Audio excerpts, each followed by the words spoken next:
डब्बा का लास्ट इफ्तियार वाला व्लॉग देखा। और आज की डेट में चाहे इसका व्लॉग देख लो या इसके भाई और इसके भाभी किसी का भी व्लॉग देख लो, ऐसे लगता है कि ये रमजान के व्लॉग ना होके सिर्फ खाने पीने के व्लॉग हो गए हैं और दिमाग में सिर्फ खाने पीने के अलावा कोई चीज घूमती नहीं है। देखो एक फोटो लगा रहा हूँ जो कि इसने अपने व्लॉग में डाला है। फनी के फेस के दोनों तरफ गुंजिया घूम रही हैं। आजकल के व्लॉग में 80% व्लॉग जो होता है वो सिर्फ खाने पीने से कवर होता है या किसी रेसिपी से कवर होता है, लेकिन होता खाना पीना ही है सिर्फ। हाँ, एक दो बार इबादत की बात कर लेते हैं, इसके अलावा कुछ क्रिंच दिखा देते हैं, यानी कि कहीं बाहर जाना, शॉपिंग करना, फनी के अनझेलेबल डायलॉग जो कि वो कभी पिज्जा के लिए कहता है और कभी फुकसानाबाजी के लिए कहता है। जैसे आज की डेट में सबसे बड़ा मास्टर शेफ तो यही हो गया है, कोई भी चीज बनानी हो तो सबसे पहले शर्त रखता है अच्छी बन जाएगी कि नहीं बन जाएगी।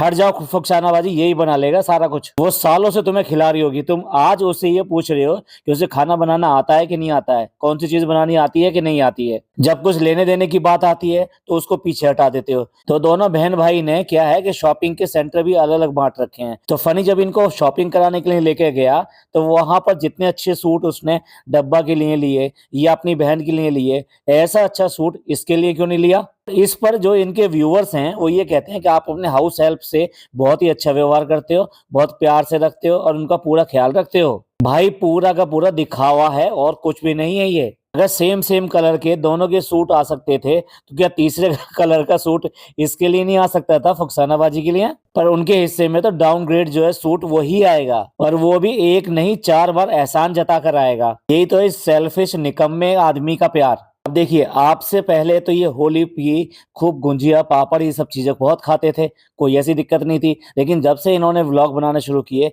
तब से ही एक डिफरेंस आ गया। अब जब भाई ने गुजिया बनाकर दिखा दी तो अब इनको भी चुल उठी कि भाई हम भी गुजिया बनाकर दिखाएंगे, कुछ लोगों को तो कम से कम खुश करना ही करना है। और खाने की लत किसको नहीं है इनके घर में, सबको है।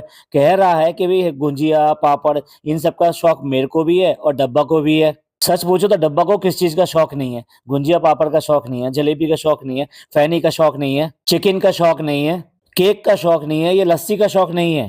यार फालतू में उसकी क्रेविंग का तो बिल फाड़ो मत ना। ये तो तब की बात है जब इन्होंने अभी पिछले ही व्लॉग में इन्होंने ये कहा है कि हमने बहुत दुख हुआ इस बात का कि हमने अपना ध्यान नहीं रखा और उसकी वजह से इतनी सारी प्रॉब्लम होगी और ड्रिप चढ़ानी पड़ी और बच्चे का वजन भी कम है और प्रोटीन भी कम है। हाँ हाँ, अभी खाओ खाओ खाओ, इस पापड़ में तुम्हें बहुत प्रोटीन मिलेगा और गुंजिया में तो वाह कितना प्रोटीन मिलने वाला है ये आप सोच भी नहीं सकते। हम लोगों को तो बिल्कुल ही पता नहीं था कि गुंजिया और पापड़ में इतना ज्यादा प्रोटीन होता है। बेवकूफों को प्रोटीन का पी भी पता है। इनके प्रोटीन की नॉलेज चिकन अंडे इन पर आके खत्म हो जाती है, इससे ज्यादा ये कुछ सोच ही नहीं पाते। हाँ, स्प्राउट के बारे में सोचा था, लेकिन ये सिर्फ और सिर्फ ड्रामा है, मैं बता रहा हूँ। ये स्प्राउट वगैरह का एक दिन खाकर दिखाएंगे, उसके बाद में फिर उस ढर्रे पे आ जाएंगे वापस। और माँ के जाने से पहले माँ को काम में लगा दी, क्योंकि इस मोटी के बस की बनाना तो कुछ भी है नहीं और कोई इसको बना के देगा नहीं, जो हालात आज की डेट में चल रहे हैं। और भाई हद है, बीमारी के नाम पे सिर्फ सिर्फ बेड पर है, यानी दोपहरी में भी ये सो रही है। सॉरी, ये शाम का वक्त है, शाम के वक्त भी ये सो रही है। मतलब इसको घर में क्या हो रहा है क्या नहीं हो रहा है इससे कोई मतलब नहीं है। इससे इतनी भी क्या तबीयत खराब की सिर्फ और सिर्फ बेड के हो गए, बेड के अलावा कुछ नहीं। खाना भी बेड पे आ रहा है इसके।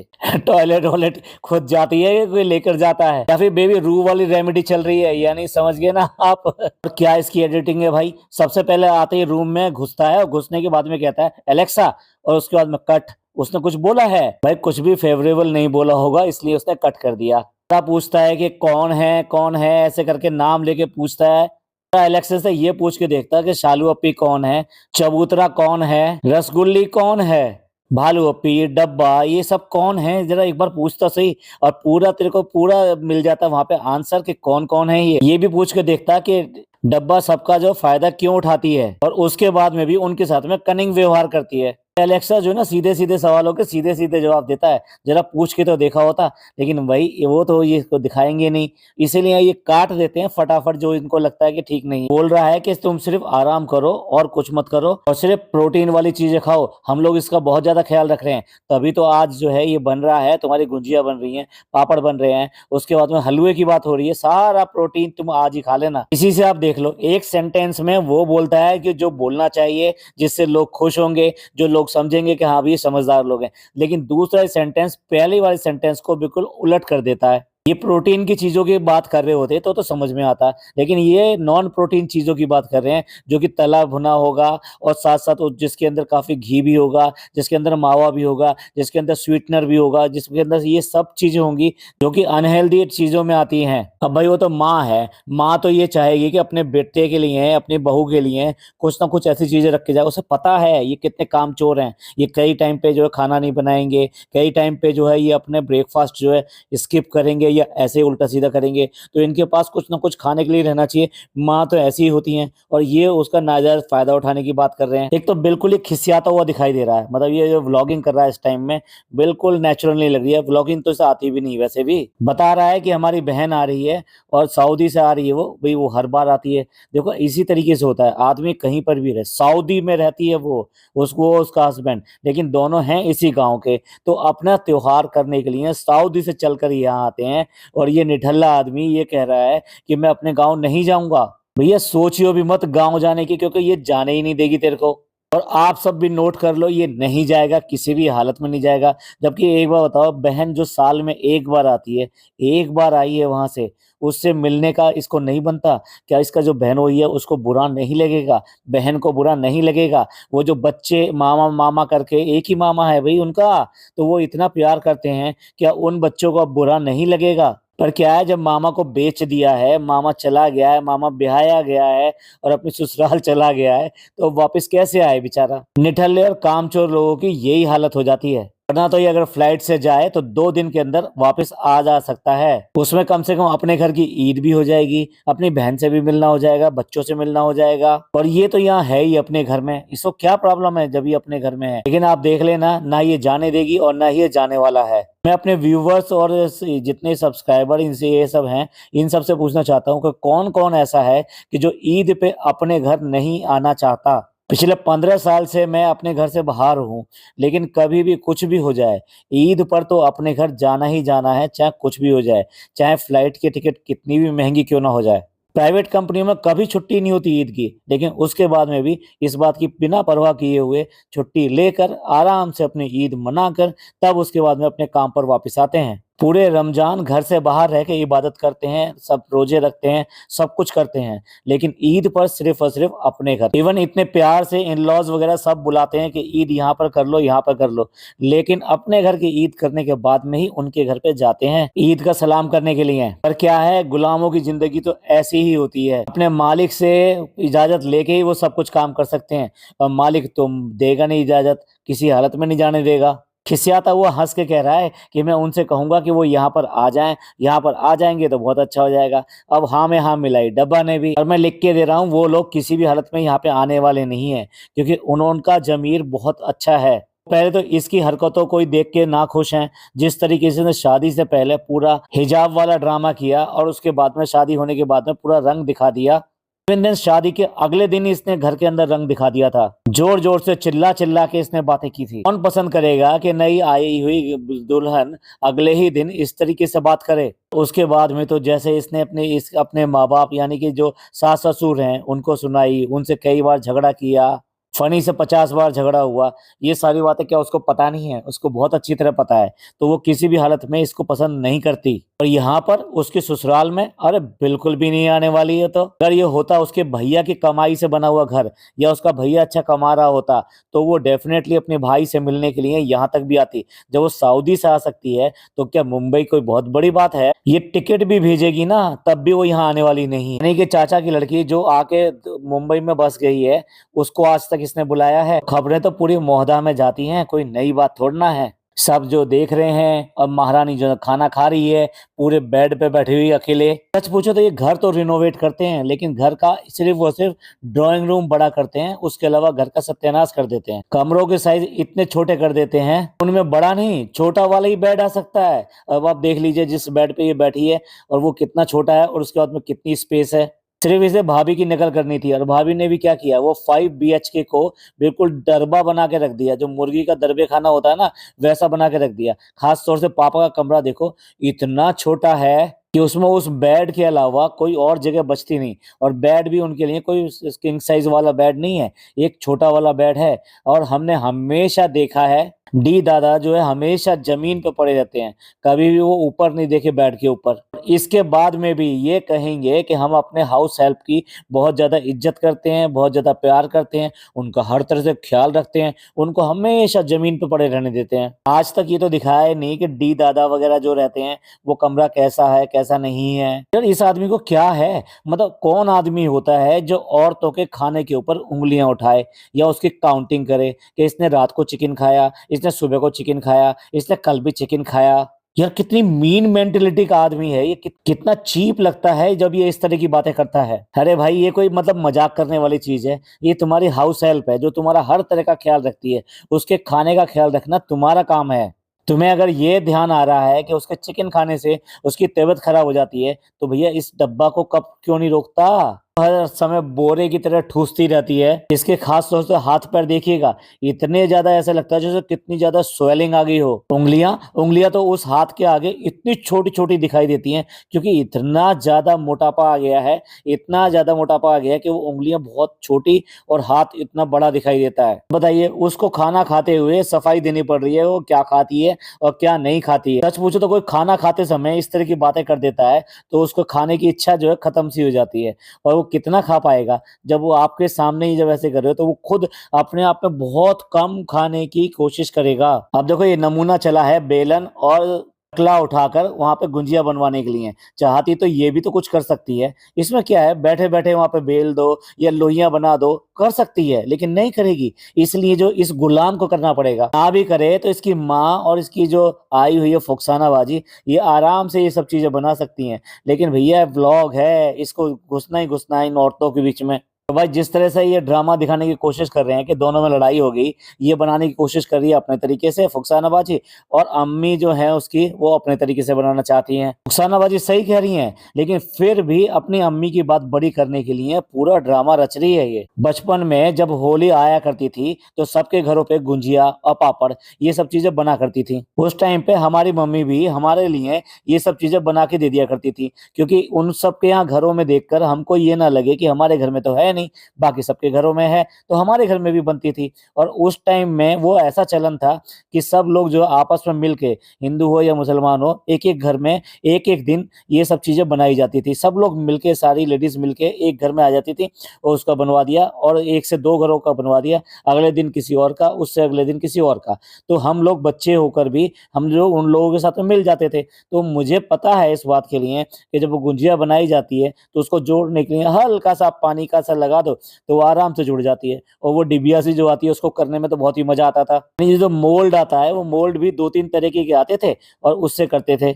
मैं ये नहीं कह रहा कि इनकी अम्मी को गुंजिया बनानी नहीं आती, लेकिन जो बात कह रही हैं, जो लॉजिक बता रही हैं, वो गलत है। अगर उसके बीच में सूखा यानी आटा लगा दिया जाएगा तो डेफिनेटली वो चिपकेंगी नहीं प्रॉपर, और जब चिपकेंगी नहीं तो वो खुल जाएंगी। भाई ऐसी गुंजिया बहुत ही बुरी लगती थी जो फट जाती थी, क्योंकि उसके अंदर जो ऑयल भर जाता था तो उसमें जो मजा नहीं आता था बिल्कुल। इसने इसी तरीके से शूट किया कि बस ये दिखाने के लिए कि अम्मा जो कह रही हैं वो बिल्कुल सही कह रही हैं, कि 100% अगर जिस तरीके से ये बता रही है बनाने के लिए वो बनाई जाएंगी तो खराब होंगी ही होंगी। तो भाई इस लड़की को क्या हो गया, पिज्जा को बैग लेके सीधे सीधे ऊपर आ गई इसके पास में। तो इस लड़की ने खुद ही अपनी जो गुलामी जो है स्वीकार की हुई है, हर समय इसकी बेबी सीटर बन गई है ये। बनी तो ना व्लॉग में सिर्फ दिखाने के लिए काम करता है, पर एक्चुअल में सारे काम जो इसकी जो करती है वो ये पिज्जा ही करती है। मतलब इससे आधी उम्र की लड़की है, वो इसको बेबी सिटिंग करा रही है। व्लॉग को इतना फास्ट एडिट करती है कि कई चीजें ना पता नहीं चलती, लेकिन ध्यान से देखने में पता लग रहा है कि जैसे पिज्जा आई है उसका एक नया डायलॉग आया है कि आज तेल लगा के अच्छे लग रही है। कभी तो इसको तेल लगा के अच्छी लग रही है, कभी इसके चेहरे पे ग्लो आ जाता है, कभी इसको जो है सूट सलवार पहन के इसे बहुत अच्छी लगती है। कुछ जरूरत से ज्यादा कमेंट पास नहीं हो रहे आजकल इसके। डब्बा का स्कैन हुआ, लेकिन उसके बाद में इसका स्कैन होगा, यानी पिज्जा का स्कैन होगा। समोसे बनाए हैं तो वो मीठे बनाए हैं, लेकिन उससे जानबूझ के उसे पता है ना कोई वो आंसर देगी और उसके बाद में इसकी चलेगी। इस बेशरम को ये भी समझ में नहीं आ रहा है कि ये भी इससे कम से कम आधी उम्र की लड़की है। ये देखो अब बन गई है ना, तो ये कि सास ने तो बैठ के ये बनाई है, और जो बहू जो है वो तल कर जो उनको पूरा करेगी। ये सपना तो सपना ही है, ये तो सिर्फ और सिर्फ एक बार चला कर दिखाएगी, इसके अलावा इससे करना कुछ नहीं आता है इसको। देखो जानबूझ के इसने पहले समोसा डाला, उसके बाद में कहा कि अम्मा की डाल रही हूँ, लेकिन वो दिखाई नहीं है इसने। ये जो फाइनल टेस्ट होता है कि ये खुलेगी या नहीं खुलेगी, दिखाया नहीं इसने। आखिरकार फुकसानाबाजी ने पकड़ लिया, इसलिए उसने कहा कि देख लो ये नहीं, ये फट गया ना, लेकिन उसको मानने को तैयार नहीं है किसी तरीके से भी। थोड़ा सा इनके व्लॉग को स्लो करके देखो, आपको सब समझ में आ जाती है इनकी चालाकियां। लोगों को तो बेवकूफ समझती है कि जल्दी जल्दी चलाएगी, जल्दी जल्दी बताएगी और कट लगाती चली जाएगी, तो लोगों को समझ में नहीं आएगा कि क्या हुआ। बस वो मान लेंगे जो ये समझाने की कोशिश कर रही है, और आखिरकार करा कुछ नहीं, सिर्फ हाथ लगा के छोड़ दिया। आखिरकार उसकी अम्मा को ही सारी सारी चीज तलनी पड़ी उसको। जब से नान का वहां पे शिफ्टिंग हुई है कि वो भाई के घर में रह रहा है या फिर भाई के साथ में पढ़ रहा है, हर समय उसके पढ़ने की बात की जाती है, तो इसलिए जानबूझ के यहाँ पे दिखा रही है कि यहाँ पे ये भी पढ़ रही है, पिज्जा पढ़ रही है, और पूछ रहा है कि एग्जाम है क्या। नहीं नहीं नहीं, मैं वैसे ही पढ़ रही हूँ, मैं तैयारी कर रही हूँ। भाई क्या हुआ स्टडी रूम का, जो सो कॉल्ड स्टडी रूम बनाया था वो स्टडी रूम नहीं था, वो सिर्फ ड्रामा था दिखाने के लिए। अब बताइए वहां पे सिर्फ जो चेयर की प्रॉब्लम होगी, चेयर की वजह से लड़की पढ़ नहीं पा रही, हद है भाई। अब वो फिजिक्स पढ़ रही है तो पूछ रहा है कि व्हाट इज फ्रिक्शन। ओहो, ने ऐसे ही जो डफर बन के दिखाया। भाई पता नहीं जो इसने बोला होगा, इसके आंसर में जो बोला है उसने व्हाट इज फ्रिक्शन, तो वो सही ही बोला होगा, और समझने वाले समझ गए होंगे। क्यों, तेरी बुद्धि कहाँ है, घास चरने गई है क्या, या खा खा के वो इतनी मोटी हो गई है, या फिर ड्रॉप आउट वाले क्या जाने। कितनी ज्यादा अपनी नॉलेज दिखा दी कि फ्रिक्शन जो है ना वो होता है, जो गाड़ी चलती है ना चिंगारी निकलती है और खच से आवाज आई। थ्री इडियट में उसने बताया था ना कि इंडक्शन मोटर कैसे चलती है, ऐसे ही इसने बता दिया चिंगारी जो निकलती है ना वो फ्रिक्शन होता है। सच पूछो तो ये मोटरली इसको भी बिल्कुल अपने जैसा बना देना चाहती है, क्योंकि अगर ये इसके जैसी नहीं बनेगी तो इसके काम में कैसे आएगी। इसलिए इसको इसमें कोई इंटरेस्ट नहीं है, ये कितना पढ़ रही है क्या नहीं पढ़ रही है, वो तो पहले ही इसको बरी कर चुकी है। अच्छा इंसान होना बहुत जरूरी है, अच्छा दिल होना बहुत जरूरी है, पढ़ाई तो क्या है, पढ़ाई तो वैसे ही है। जैसे मैंने कर लिया, ड्रॉप आउट होने के बाद में भी कह देती हूँ कि नहीं मैं ग्रेजुएट हूँ, ऐसी ये भी कह देगी। और जो लाइफ में, जिंदगी में कोई एम हो, कोई टारगेट हो तो बात है ना, इनका तो कोई टारगेट ही नहीं है। और भाई इसके बाद में हुआ उसका ब्लड टेस्ट, यानी पिज्जा का ब्लड टेस्ट हो रहा है, लेकिन आवाज कहाँ से आ रही। कभी ब्लड टेस्ट होते समय आपने धक धक धक धक की आवाज सुनी है? नहीं, ये डब्बा रानी के दिल की आवाज थी, वो डर रही है, क्योंकि वो जो ब्लड दे रही है तो डर ये रही है, अपना दिल धड़का के दिखा रही है, दुख दुख दुख दुख दुख दुख। कब तक ये गंवारों वाली हरकतें करते रहोगे? कभी तो समझ जाओ, ये ब्लड टेस्ट होना, ये सब होना बहुत आम बात है, ये एक लाइफ का पार्ट बन चुका है आज की डेट में। अभी कल को जब इसके बच्चा आ जाएगा और उसके लिए इतनी बार वैक्सीनेशन कराने जाएगी तो कितनी बार इसकी दुख दुख होगी। भाई देखने वाली बात होगी, कितना ड्रामा करेगी कि अभी दर्द हो गया, क्या हो गया, इंजेक्शन लगा दिया, इतनी बड़ी सुई थी, कैसे किया। और इसके बाद में तैयार हो गए कि कपड़े लेने जाना है अम्मी और पापा के। डब्बा नहीं जा रही है तो बड़े प्यार से उसे समझा के कह रहा है तुम यहीं रहो, हम ले आएंगे, कोई बात नहीं, तुमने पैसे तो दे ही दिए हैं, इसी की तो हमें जरूरत थी, और हमें क्या चाहिए। गुल्ला मेरी गुल्ला तू यहीं पे रहना, मैं तेरे लिए भी यहाँ पर ले आऊंगा।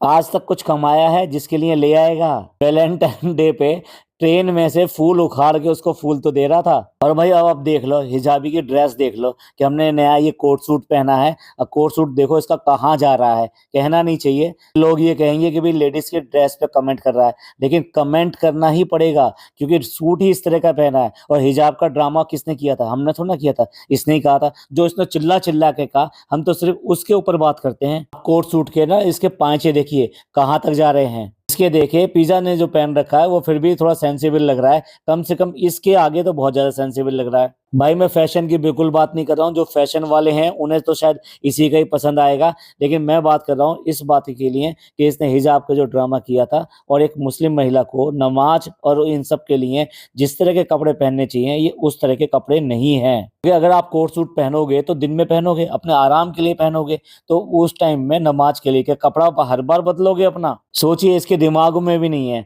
ये बिल्कुल इस तरफ सोचती भी नहीं है कि भाई ये ड्रेस मेरे को पहननी चाहिए कि नहीं पहननी चाहिए। यही वजह है कि इसी का इसने स्क्रीनशॉट लेकर अपने थंबनेल पर भी लगाया है। इसका सीधा मतलब ये है कि ये ड्रेस इसको इतनी अच्छी लगी, बेशक ये ऊंची है, नीची है, नमाज के लायक नहीं है, लेकिन ना उसको ही दिखाएगी। ये कमेंट सारे पढ़ती है, हमारे कमेंट हो या किसी के भी कमेंट हो, कमेंट सबके पढ़ती है, इसलिए कह रही है देखिए इसमें ना हमने काला दुपट्टा नहीं डाला है। दुपट्टा तुम्हारा डालने का मतलब भी क्या होता है? मतलब इसने तो अपना सर ढकना शुरू कर दिया कि भाई ये हिजाब नहीं है तो सर ढकती है, लेकिन पिज्जा पिज्जा का दुपट्टा किस टाइप का होता है? जैसे स्टॉल डाल देते हैं ना, इधर से उधर रस्सियां सी झूल रही हैं, इसके अलावा कुछ भी नहीं है उसका दुपट्टा। हम नहीं कह रहे कि पिज्जा को अपना सर ढकना चाहिए, लेकिन कम से कम दुपट्टा डाला है तो प्रॉपर तरीके से दुपट्टा डालना चाहिए। उसके कॉलेज का आई कार्ड नहीं है कि उसने बस लटका लिया, इतना काफी है। चलिए फ्रेंड्स, इसको यहीं पे बंद करते हैं। और आपको ये सब पॉडकास्ट हमारा अच्छा लगा हो तो प्लीज लाइक कीजिए, सब्सक्राइब कीजिए, शेयर कीजिए। काफी सारे लोग जो व्लॉग को देखते तो हैं लेकिन लाइक नहीं करते, सब्सक्राइब नहीं करते। प्लीज उसको लाइक और सब्सक्राइब भी कर दिया करिए, कम से कम इससे हमें काफी मोटिवेशन मिलता है। तो मिलते हैं अगले व्लॉग में। थैंक यू, शुक्रिया, धन्यवाद।